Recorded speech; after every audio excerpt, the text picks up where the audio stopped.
What's up, ballers? Today we are talking about Paladin leveling, specifically Ret Paladin leveling in Wrath of the Lich King Classic, level 70 to 80.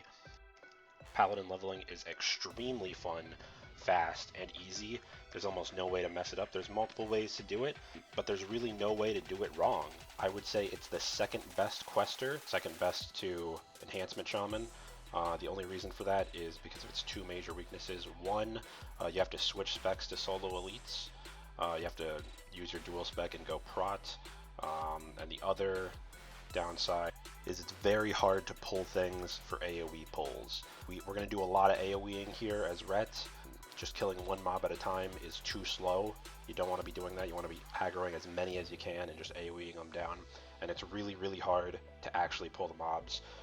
So for those two reasons, I recommend getting Cold Weather Flying and dual spec for your Paladin, which is a 2,000 gold investment. I know it's kind of a lot, but it's really going to help you out to have flying, so that way you can pull stuff easier on your flying mount. It's really going to help you out with elites to be able to solo them as prot. But if you don't have a prot spec and a shield on hand, you can just skip the elite quest. It's not really that big of a deal. There's a couple different guides that I looked at, and I found that pretty much all of them were pretty bad. The best one was the Wowhead guide, which I'm going to show here. These talents are pretty alright. It recommends filling out a lot of points that don't really make sense and then going and getting Improved Righteous Fury later. I don't really agree with that. I think you should just get Improved Righteous Fury right away if you're already deep sub-specking prod. Kind of the whole point of sub-specking prod is to get Improved Righteous Fury, so if you're going to go for it right away. You really don't need Guardian's Favor all that much at all. You're never really hopping yourself or bopping yourself or hand freedoming yourself on cooldown, so you don't really have to worry about that. Swift Retribution is kind of just a waste of talent points along with Vindication and Stoicism. I mean, these things are not really going to help you all that much. 3% haste. I don't know why every guide kind of recommends that you dump 3 points into here. It's not that good. The parry can help you out a lot more and give you a lot more melee haste due to parry hasting whenever you're fighting multiple mobs. It's going to equate to way more than 3% haste. Now granted that 3% haste is all the time and it applies to your casting speed, but come on guys, when are you going to be casting? The second best guide is the Warcraft Tavern guide, which I actually like how they describe the glyphs. In the Wowhead guide and the Warcraft Taverns guide, there's kind of a weapons section for whenever you're low level that can help you getting weapons from quests because they're guaranteed drops and stuff like that. But other than that, this talent spec is just complete garbage. It tells you to deep sub-spec prot and get proved Hammer of Justice, which, I mean, come on guys, how often are we Hammer of Justicing? It's really not that good, especially in these big AoE pulls. Very rarely use Hammer of Justice, so come on. It's kind of completely useless. This isn't that bad, but still not getting the parry is kind of just completely griefing. That talent is so good compared to the other options and things that you can get. Divinity is something you really don't need. As a Ret Paladin, you're going to notice that a lot of your points don't really do anything, and it's kind of, you're struggling to put points in things that actually matter, and I highly recommend the dodge and the parry for these big pulls, along with Improved Righteous Fury. I don't know why these guides aren't telling you to get this, because all of these other talents are just completely useless. Guardian's Favor, come on guys. Who wants Guardian's Favor? And the last guide that I looked at, the Icy Veins guide, this is the worst of the worst, guys. This tells you to sub-spec Holy and Prot. Go the balanced build with Seals of the Pure, so that means switching into Seal of Righteous whenever you're only fighting one thing and not using Seal of Command, which is annoying to switch between seals, but you know, can be a damage increase. However, then putting 2 out of 3 points in Healing Light and 2 out of 2 points in Guardian's Favor, again with the Guardian's Favor, guys. Who cares about this Guardian's Favor? It also gets 3 points in Swift Retribution. Who cares about this 3% haste?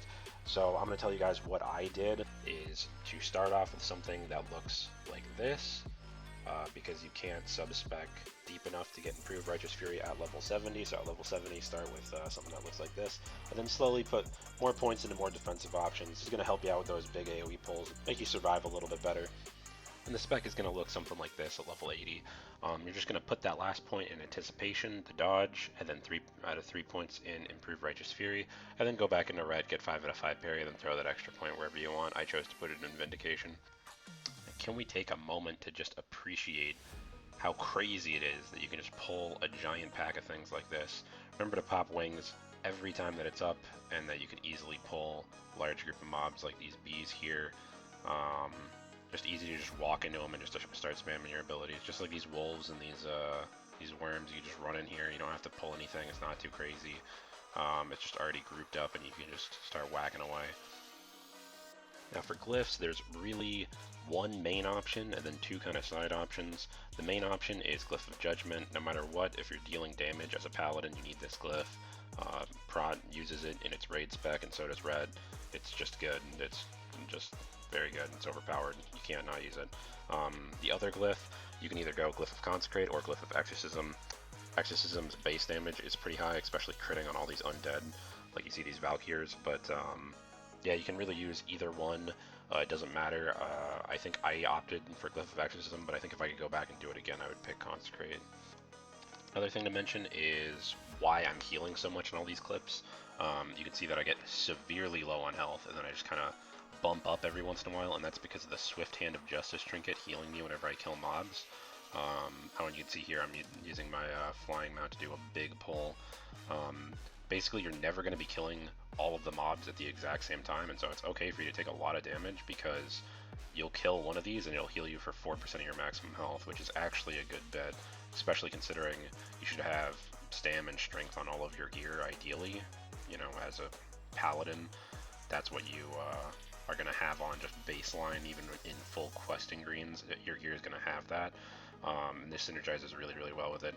Another thing to keep in mind is Art of War procs are kind of useless on these big AoE pulls. A free exorcism isn't exactly your highest priority whenever you're attacking like 5 targets, unless if one of them is about to die, and then you can kill it and get that Swift Hand of Justice proc. Or you could use the Exorcism to pull stuff. Exorcism has a pretty large range, but its main use is going to be instantly Flash of Lighting yourself. And you're going to get a lot of these Art of War procs from using Divine Storm. Divine Storm hits 3 targets, and you get Art of War every time that you crit, which while leveling is not that often because you don't really have that high of baseline crit, but attacking 3 things at once with 1 attack, you know, that's triple your normal crit rating because it's 3 attacks in 1. And so you get a lot of them, and you can use those to heal yourself. Additionally, Divine Storm heals you for a little bit. It's really not that significant, but it does contribute. Overall, ret leveling is a blast. You get to do giant, big pulls like this. You can even do small pulls. Even if you're killing just one thing, it's totally fine to just stay in Seal of Command.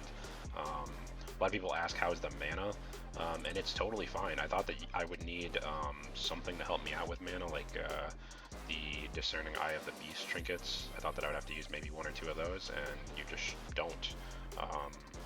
The replenishment talent is more than enough to keep your mana full. And now I'm just going to play a few clips of me soloing the elites. There's that guy in Borean Tundra, the mage dude, and here is the owl in the Emerald Sanctuary in Dragon Blight. And this is one of the harder things to solo, so this was actually extremely hard. This and Rage Fin are the 2 hardest elites in Northrend to solo, and you're able to do both of them as long as you just have a prod spec and you have a shield and a one-handed anything in your bags to use. It can get pretty dicey. As you can see here, I actually have to try really hard, but and it takes forever to kill these. Like, it can take you like 5 minutes of fighting stuff, but no matter how bad your gear is, as long as you just play it really conservatively, you can solo kind of anything in the game, which is really, really cool. It's one of the cooler things about Paladin is how awesome they are at soloing stuff. There's pretty much not a quest that you won't be able to do besides some of the group quests, Ice Crown at the very end of the game. You probably can't solo those without any raid gear or anything like that, but I'm sure with raid gear you could. There's tons of videos of prop paladins soloing TBC raids and stuff like that, and so just soloing an elite quest is more than easy. You just have to have that dual spec and then go into it. Here's me soloing Ragefin, Rage Main. It's actually not Ragefin. I'm only showing the end of the kills because, I mean, the whole clip would be an entire video in itself, and it's super boring. But here's just all the ones that I was able to do, or all the ones that I did do. I've used the RestedXP guide, and this is just every elite that it told me to do. I think I also killed the Lich at the end of the Sholazar quest chain, but I just didn't record it, so you'll have to use your imagination. It was pretty easy, just like all the other ones. Of course, you can also solo dungeons as a prop paladin, and I welcome you to do that. I just decided to do quests because it's nice and easy and fun, and you can just blast through them, turn your brain off, and that's what Wrath of the Lich King is all about, not using your brain. Thanks for watching the whole montage, gamers. Remember to like and sub. and enjoy that 50% increased XP that's coming on the 13th of December.